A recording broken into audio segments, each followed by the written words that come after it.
Hello? Hello? Hello? Hello? Are you there? Hello? Hello? Oh, hey, welcome back, everybody. It's almost like map 2 is about to start, Vince. I think you're ready. I'm ready. And I know the boys in the server, just check them, are all ready to rock and roll. So this party moves to Inferno. And that excites me, Vince. Cloud9's map pick now sitting on a win, but only by the skin of their teeth. Yeah, I mean, you've pretty much painted a full picture of the madness of the last map, honestly. It looked like Cloud9 were going to walk away with it, then back come TeamOne. And this is a map that they've got very familiar with today. This is the map they went OT on earlier, 25-22, was Inferno. So maybe some flashbacks to that, see if they can start things off well. But on the CT side, of course, this being C9's choice. And Cloud9 now pushing their way up second middle. It's going to be Malps that opens it up, and it's all the way of TeamOne.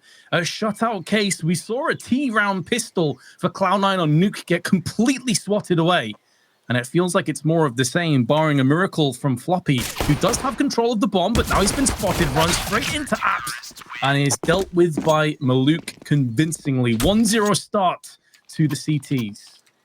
This is a very Furia-esque CT-sided pistol, I have to say. Malbs peeking down alt, had a teammate down the depths of mid, and then Maluk lending that helping hand from the Balk room. So PRT just stomps on the guy down in the tunnel, and it's a clear cookie-cutter pistol round win. So nicely done. The Brazilians take it to start off their CT side, but Cloud9 forced by right back. Grenades exchanged at the top of Banana, smokes plumed, and frags popped. Not too much damage, really. Modem's going to be okay with this, sitting on 85. That front runner with the Tech 9. And these guys better get ready. Pesa and Malbs have 5 Ts about to stampede at them. Oh yeah, the stampedes of T's making the ground shake, but Malbs has the remedy for the situation. The MP9 spraying down 2 on a third as well, and he survives. You think he probably gets 1 or 2 kills maximum, but somehow still has his life, goes in for more, assist, and OC with 2 frags. Can't get any more surely from this situation as he runs out of ammunition and health. But it is a post-plant for Cloud9, at least have something to play with. But they did also invest all of their money into this round. So TeamOne bypassing the force, getting the defuse, and moving forward from that previous loss in the best possible way. Absolutely so. But now it's going to hurt, Vince. It's going to sting, and it's probably going to fizzle out real quick, especially with a couple of MP9s still in the equation here. Don't think TeamOne are going to shy out. Oh, hold on. Oh, all right. They're dropped and jived and jumbled back around. It's Barton and Pesa with the SMGs, looking to milk the cash cow if they can. It'll be a matter of what Cloud9 offer over. Cloud9, actually, nice little calculated curb purchase. I had looked away to watch the MP9s and rifles find their final spot, and it seems like we've got some utility here for the T side. Good dink as well to start. Pesa, he's not going to have much cover other than a teammate to lend a helping hand. Deals blind damage back the other way. And maybe they're getting a false sense of confidence. Malbs, he is content to sit behind the sandbags, almost getting 4 frags, but Floppy double deagle with utility to follow suit. He's desperate for the bomb plant. Maluk could try to run through this. His frag goes for the default plant, but Floppy called that out. Had he not gone for that alternative plant position, then maybe he'd be dead by now. Instead, he'll have a chance to follow up with more deagle damage. Decides to hide behind the scrawny pillar. There's another excellent deagle, but nothing after the fact. How much can we ask of one man, Vince? He did some, and then. Mate, he went above and beyond.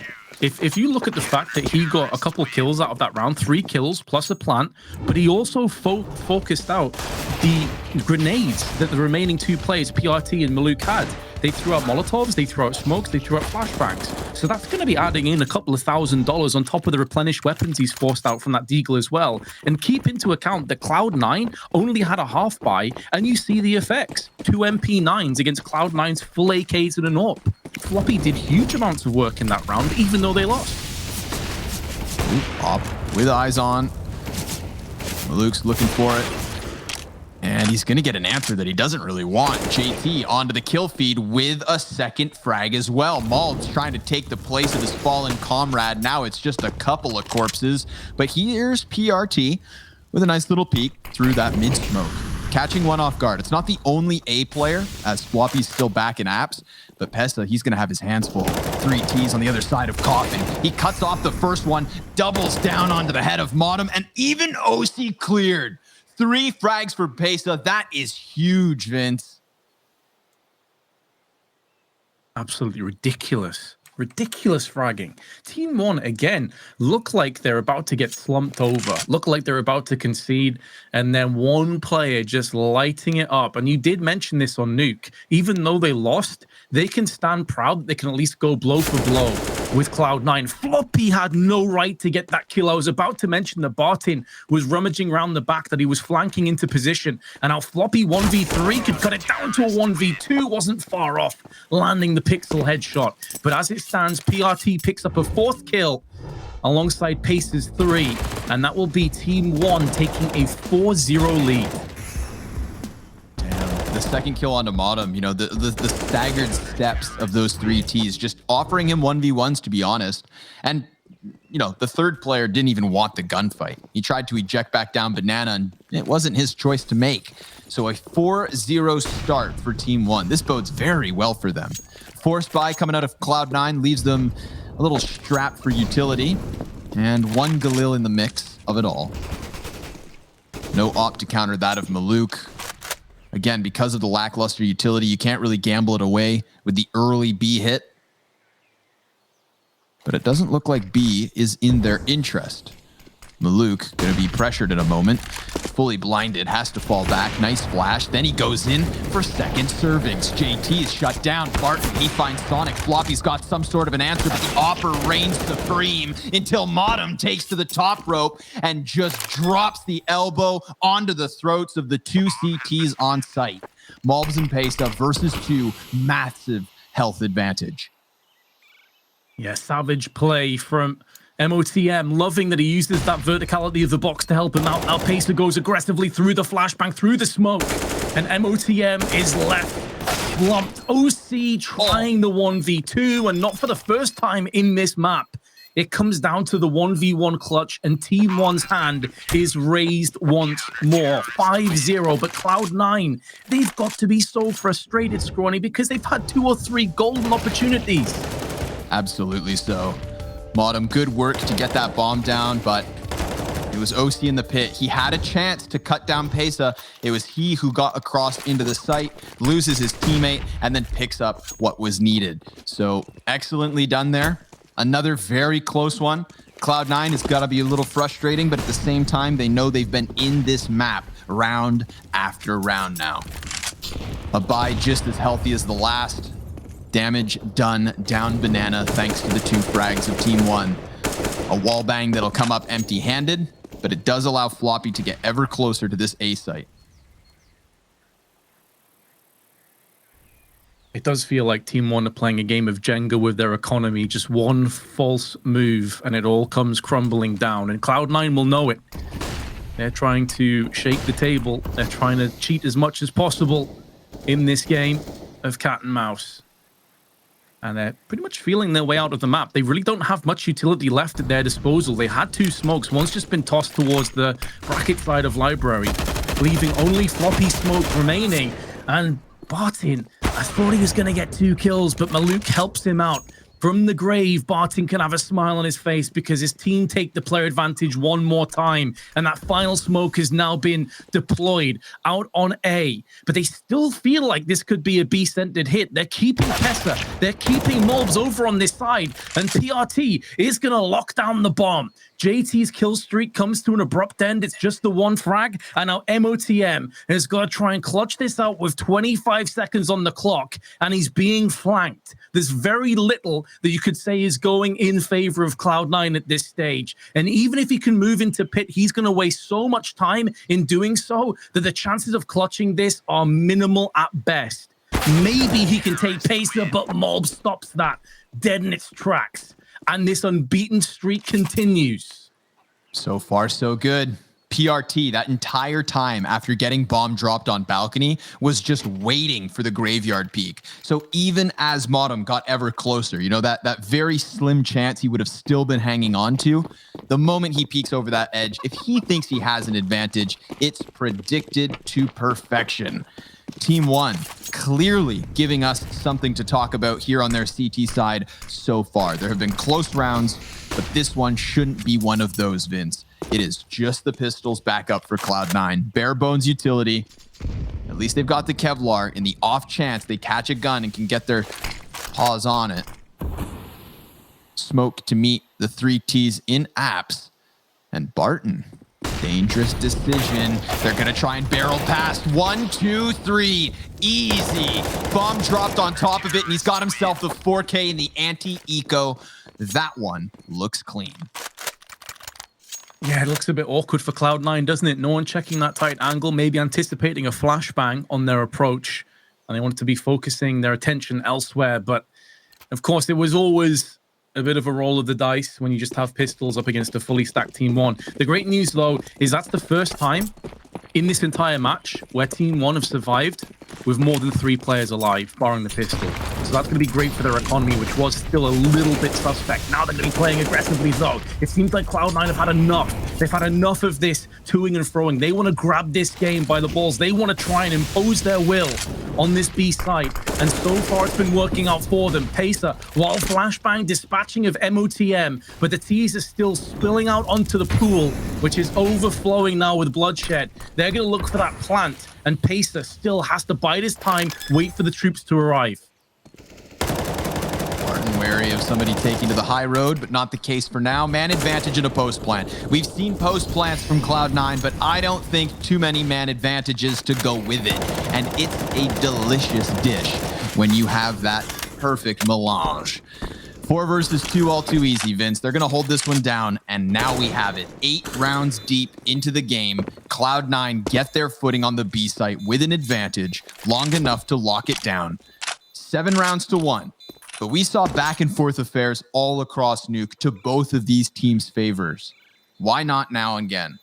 Cloud9, 4 survivors, op included. This is their chance to now start something. 100% agree with you. I think it's one of those games, you know, sometimes we sat here and we're casting and it's a 7-1 scoreline, and the scoreline absolutely suggests that it's been a bloodbath, and it has been. This is one of those games where I really feel like Cloud9 were probably good for another couple rounds. I could easily see this being like a 5-3, maybe a 6-2 kind of score. And I don't think 7-1's necessarily fully representative of how this game has gone.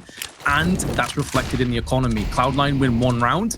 TeamOne are eyeing up an eco if they lose. But Maluk straight away peeks down middle, taking out Floppy. Great start here for TeamOne. It's going to be a real feels good. Talked about, you know, TeamOne being on the cusp of a reset. Cloud9 not far off it. Continuation of buys, inevitable, of course. That T-side economy, less punished. Modem, for the meantime, just sits and wait. Ooh, a smoke grenade. He has to make a decision. He could decide to try and play around that. Opts not to. Majority of TeamOne still sitting pretty on this A site. 2 players committed to the pit. There have been difficulties for Cloud9 in unearthing players from these sorts of positions.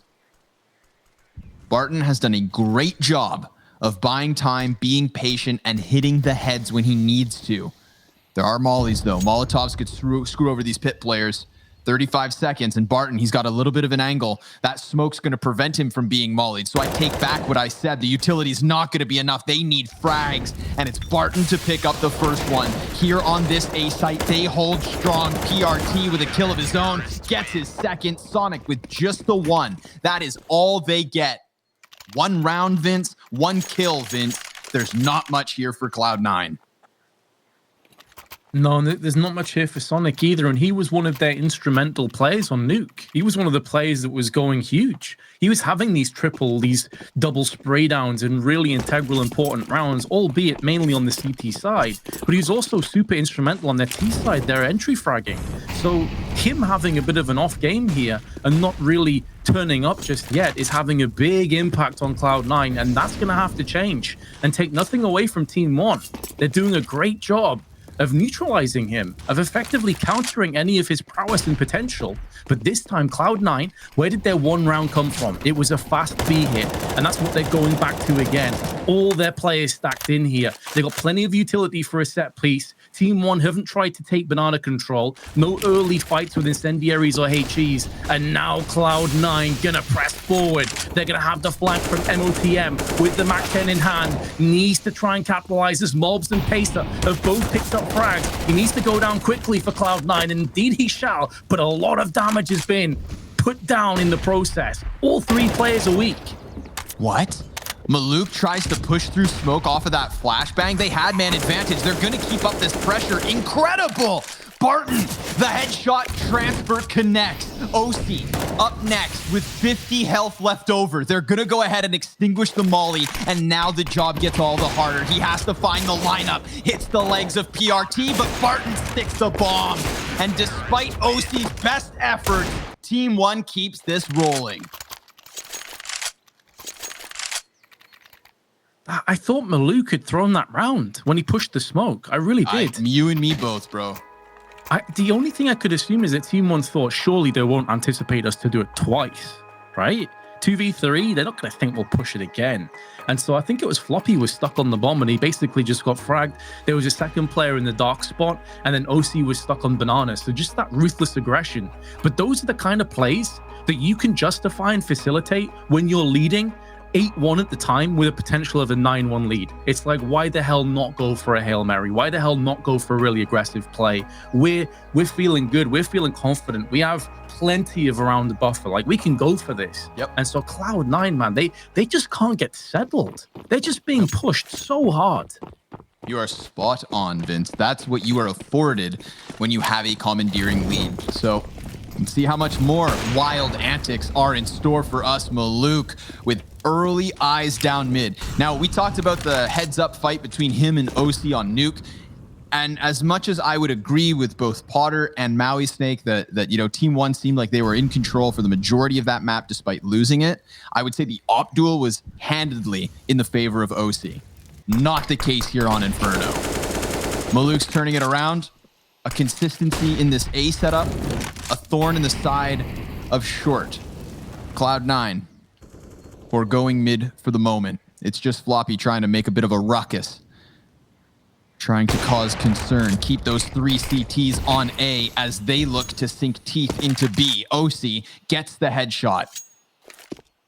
4v4 ensues, and we have PRT moving his shoes through that CT spawn, trying to come over. Pesa gotta be cautious as they could hit on a moment's notice, but Vince, the T's walk away. It's a great call. And now Maluk, last man, can hear that grenade being tossed across, and he decides to back away. He's now stuck in the open, but still connects the shot, and plenty of damage behind it. There's a second as well. He is coming alive on Inferno, and he has Barton in close proximity to help him out. OC with 2 of his own. Surely he's not going to clutch this. OC has picked up 3 already, and he's going to be able to get the bomb down as well. Pace is making moves round the side of short, and it's going to come down to this wide swing. OC has the right idea. He's landed the first shot. Pacer gets obliterated. Flashbang over. OC switching to the Glock, and with the spray down with the Glock, takes the head off and clutches such an important round. That could be the comeback. Astronomical. OC, I just tried to give Maluk the edge, and he whips this out of the back pocket. It takes 2 hands to pull it out. That 3rd frag onto the player in Graveyard, phenomenal. The shot onto the last man that doesn't give him the kill, Vince, I'm thinking this is the tragedy. This is the poetic end to what would have been a phenomenal ace. He has 11 kills in this map, 5 of which off that last round. OC just took momentum. It's only a second round for Cloud9. You ask yourself, how have they gotten onto the board? Yes, that one fast B push, you could argue a one-off. Now the second, an ace. It took an ace from OC in a 1v4. That you can't replicate easily. Cloud9 have not found the solution to this CT side, but they have found a second round on the board. And at this point, you take what you can get. Vince, look at the result. We're talking pistols on TeamOne, a single M4 for the top fragger of the CT side. Maluk, not with the big green, relegated to the Colt instead, but still, he could hold this. They go for the numbers game with that B site stack. 3 CTs in position, and Malb's the front runner. Cloud9, this is their chance. They nearly whiffed it as well. That was the team flash that bounced off just the cusp of the wall. Wasn't punished. But as you pointed out, TeamOne gone all in. They've imploded so many rounds, Cloud9, that they should have won. Maybe. OC's play has resurrected that resolve. PRT peeks out from the balcony and gets punished, and now that should give Cloud9 the fast track to another round. I wouldn't be too surprised if TeamOne peace out of here and save, because they don't have much to play with in the next round, and at least this gives them a couple Deagles and an M4 with Kevlar. So you may as well hold on to it. Cloud9, this is your reward. You know, this is a reward and a half. It's got all the trimmings, Vince, all the ribbons, bells, whistles, whatever the kids are up to nowadays. Cloud9, a gift has been presented. They had to fight pretty damn hard for OC to get that second. This is their third. And I mean, hell, even within this round, there's a moment where PRT kills Sonic, and Sonic would still be sitting on that one measly frag. He had 3 Deagle shots just zing by the side of his head before he turned to deal with the man in Balk. They're going to stack up inside of the pit. Take a little bit of damage. Pesa maybe still hopeful that he finds one, but this is a third round for Cloud9 and a very likely fourth.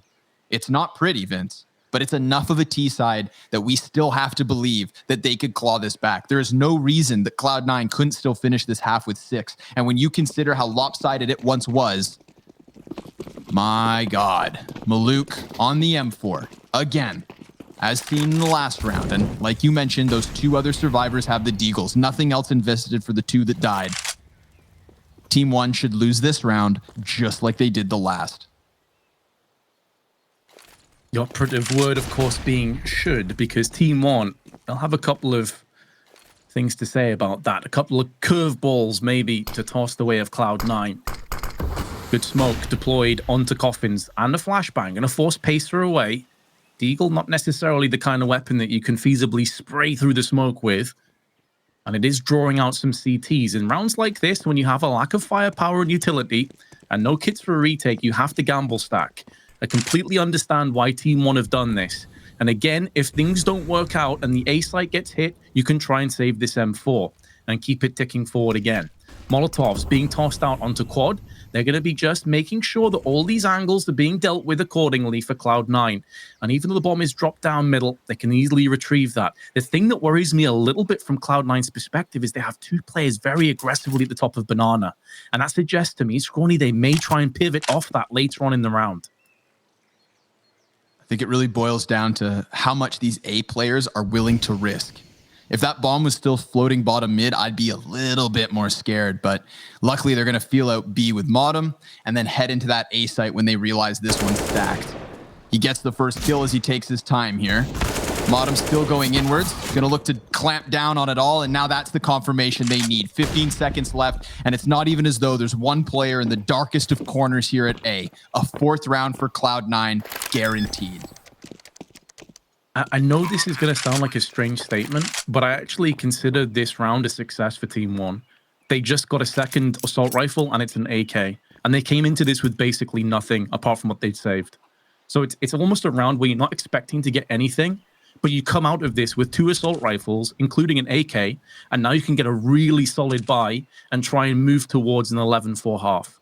Because, of course, Cloud9 are going to get a 4th round off this. So I actually consider this a success for TeamOne, all things considered.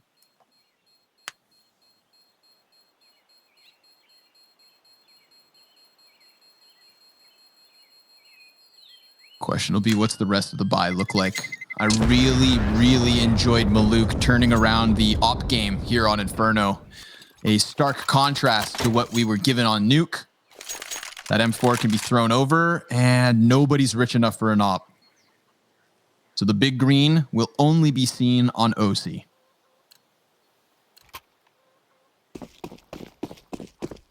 Yeah, that may feel a little bit painful, but they can be reassured by the fact they have a ton of grenades, which is so important on the CT side of Inferno. It allows you to go for banana control, try and do some damage down, but it's an interesting take, isn't it? Because we casted the two Brazilian teams of Furia and Yeah earlier today. Banana control, every side on T's was so aggressive, always taking banana control. But Cloud9 sat back, waiting, anticipating those grenades, letting them fly out, letting them cover, letting them sparse, and then they push up afterwards. And TeamOne, they don't have that second push. They're not really going in for any flashbang peaks. They're not going aggressively through middle or second mid or even apps. And this is giving up so much real estate to Cloud9, who are starting to take control of the map. Already got past brackets. Normally, we've got Maluk in position here outside Boiler with that op. Instead, he is tasked with the solo arch hold.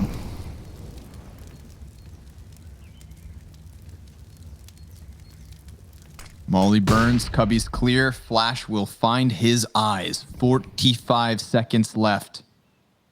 Another round where Cloud9 just fall into silence. Leaves TeamOne to kind of wiggle and squirm. Last time, we had Modem try and entry that B site, bomb nowhere near him, and it looks similar. But Vince, instead of a 5-man stack with just pistols, this A play will find resistance. And it's not just going to be the one-off. There are 3 defenders in position. Maluk starts to activate, then he fades back. They have 10 seconds to spare, not even. They need insta-frags. Bomb's going to get dropped. 2 backs turn. Modem's all that's left, and time is of the essence. A completely clear bomb site, but no time to plant.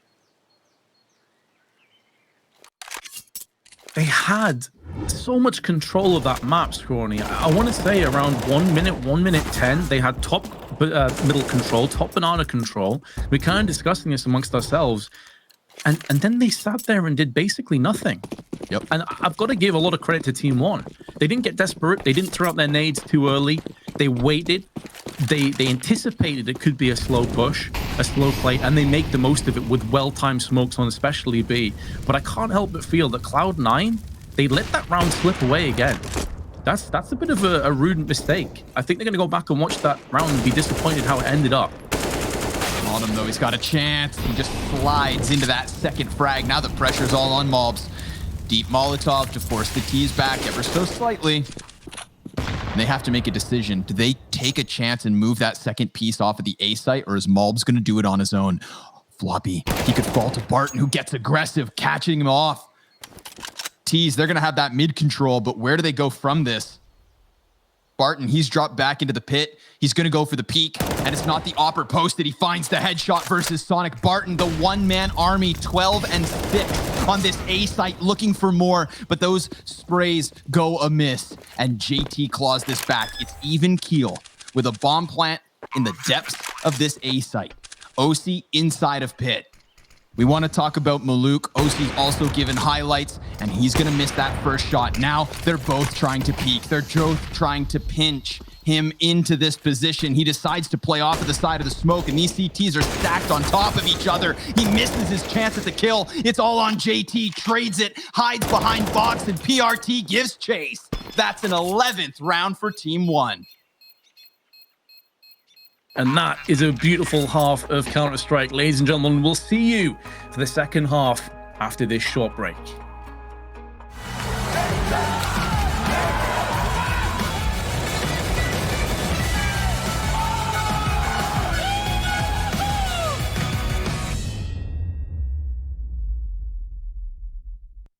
How hard can you go?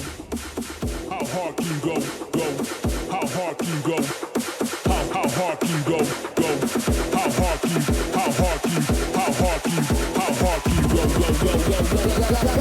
How hard can you go when the beat drop?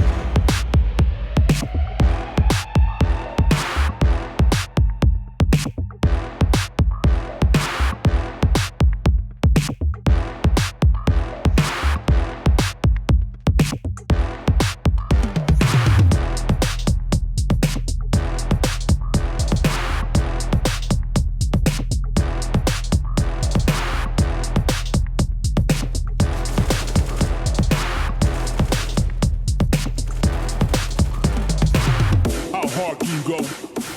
How hard can you go? How hard can you go?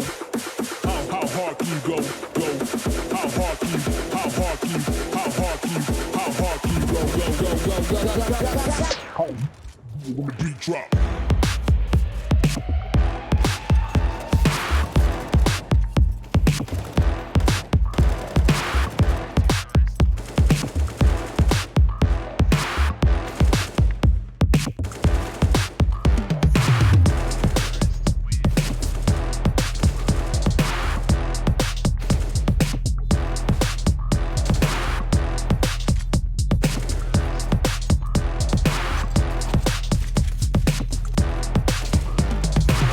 How hard can you go? How hard can you go?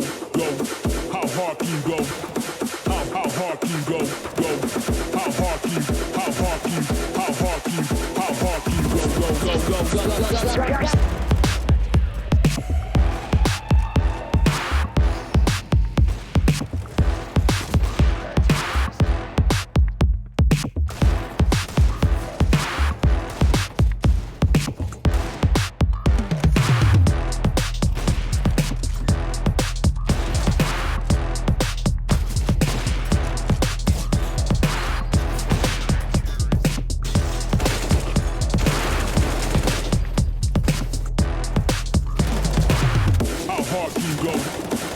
How hard can you go? How hard can you go?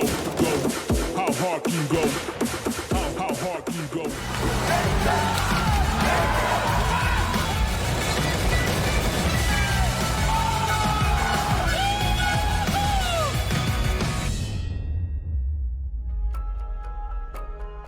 TeamOne have played countless rounds of Counter-Strike in the last 24 hours, but these ones have been some of the most convincing. 11 rounds on the CT side of their opponent's map pick. They're beating themselves up for letting Nuke slip through their fingertips, but the series not quite over. The Brazilians and Guatemalan look to take this one over the line, and for their sake, Vince, I hope they can do it as fast as possible, because if you give Cloud9 a chance back into this map, they will absolutely take it. Oh, they will. And it all starts here in the pistol. If Cloud9 can get the pistol and get a good economy built up early on, they are absolutely still in this match. Concede this, they're going to be struggling. 3-player stack on the quad side.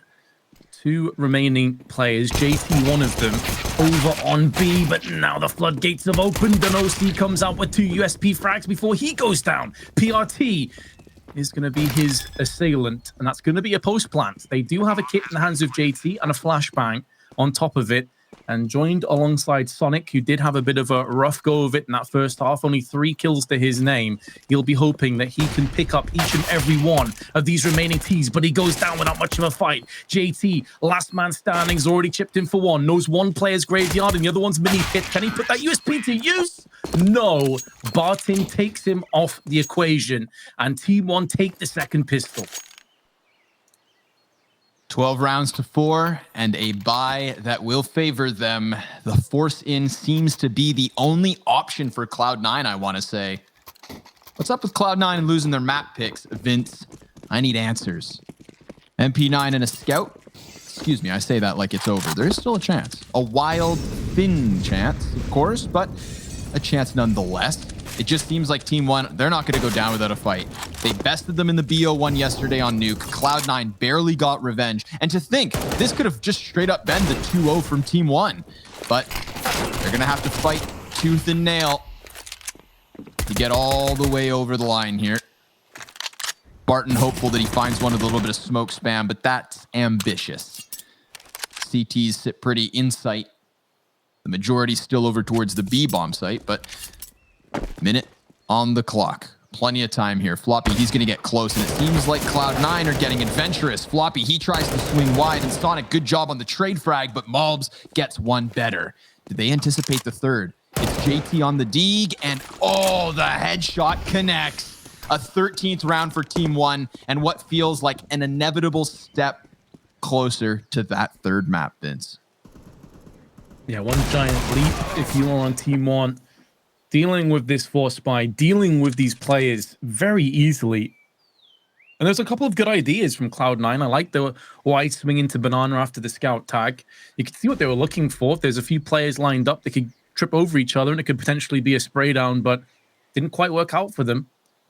And now the T's in prime position. Bartin just double checking the A site is clear and barren of any foes, and now he finds out, courtesy of Molb's frag, that is indeed the case. 13-4, Cloud9. I don't think they force buy. I feel like they probably hold off with a 14-4 deficit and then try and put all of their life savings into a potential comeback. Closer and closer we get. Dust 2 on the cards, of course. That's exciting. If we get there. Cloud9, not going to go down without a fight, but Vince, you're absolutely right. They hold off, and they're just looking to get this one done. Catching the T's by surprise with that sheer aggression, and a second kill comes through by way of just measly pistol. Pesa patient on the side of this smoke. He looks back to his teammate as Sonic does take that corner. And you know what? Pesa, he's going to get the team kill in the mix of it all. This is a 2 versus 2. He's being called into action at the B site because his plant could come for free. They drop a smoke behind them, but that offers a second rifle to the counter-terrorists that remain. I mean, it's a hell of a comeback that Cloud9 need, but this would be a hell of a kickstart to that exact issue. Molotov's gonna buy time. They don't have the health. What in God's name? The jumping MAC-10 slap across Modem's face. Sit down. And Sonic has an answer, but it's a little too little, a little too late. Bomb halfway gone. He just wants to keep the AK Vince. It's a 14th round for Team1. A convincing fashion here on Inferno. Yeah, the overall picture it paints fairly grimly, doesn't it? But I will say, if we look at the context, or without context of just that round, it's actually a great round for Cloud9. They get 4 kills with basically USPs. They save an AK-47. But of course, then you look over to the overarching storyline of how Inferno's gone. It looks a little bit bleaker. But every comeback has to start with small steps. And maybe this is the moment where we see something special. Sonic only has an incendiary, but everybody else full to the brim with utility. They have an op for OC. Let's see how Cloud9 can pull this off. You have to assume, with it being their choice of map, that their CT side should, in theory, be rock solid. It's just whether they've already mentally checked out or not. Little apps presence, a good banana flash gets them scurrying into the corner here. That A site looks prime for the taking. Numbers advantage for Team1 substantial. Not to mention, there's nobody holding balcony, so these 3 Ts will not be stopped. Modem's going to have his hands full. He actually tries to eject away from it, and Barton decides to give chase here. Floppy with 1 frag, and that's it. It's Maluk. Talk about a turnaround from map 1 to map 2. Not just the opping, but now rifle work as well. OC. Smoked off from the bomb site. Further utility comes soaring for him. JT and Sonic trying to work their way around short with these Molotovs, whether it's at the base of Banana last round or here on top of them now.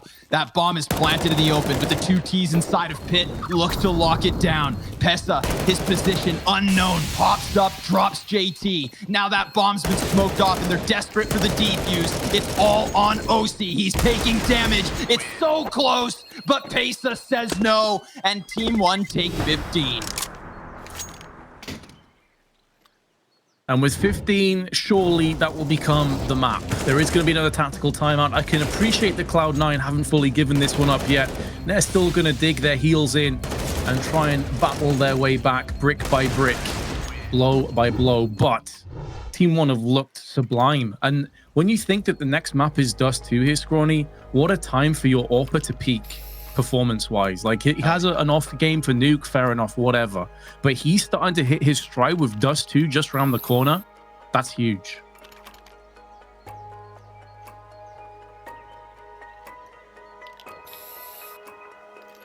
Damn, I did not expect this. I mean, maybe another overtime perhaps is what I thought, Vince. Like if Cloud9 weren't going to win Inferno, then it was supposed to have been close, but just where did they go? Individuals disappeared throughout this second map. A curse that Cloud9 seemed to be struggling to deal with, whether before or after the player break. Their map picks not seeming to be their friends. Dust 2 up next. They even give away one more round. JT, he feels the heat behind him, has to force his way forward, and he's pinned back now by bullets too. Malbs, substantial damage both ways. Check out the health bars of the remaining players, all of which seem to still be standing for TeamOne. 4 players tagged that heavily, 4 players with less than half HP. And yet a man advantage ×2. Barton, like a landmine, gets denied by the headshot of JT. That's an excellent chance for them to still have something to do here in the 20th. But Malbs, he cuts down Floppy on that fast rotation. A 4v2 to close. And this feels like it's going to close much like a guillotine, separating Cloud9 from Inferno and taking us to that all-important deciding Dust 2. Malb's grenade could have a kill behind it. Not quite, but chunks JT. And both the remaining Cloud9 players living by a thread. But that thread has been cut short, as will this map. 16-4. What a beautiful performance from TeamOne. I'm kind of in awe here, Spawny, because I honestly felt like this series was done. But I'm so glad to be proven wrong. Absolutely. I'll take it. I mean, it's just our second best of 3 of the day, Vince. I got some gas in the tank, and I'm sure you do too. So everybody who has joined us for this lopsided Inferno, it may not have been what anybody expected, but that leaves a beautiful surprise on Dust 2. What comes next in this opening match of Group B? Only time will tell. We'll have our analysts after the break, and we'll see you guys soon.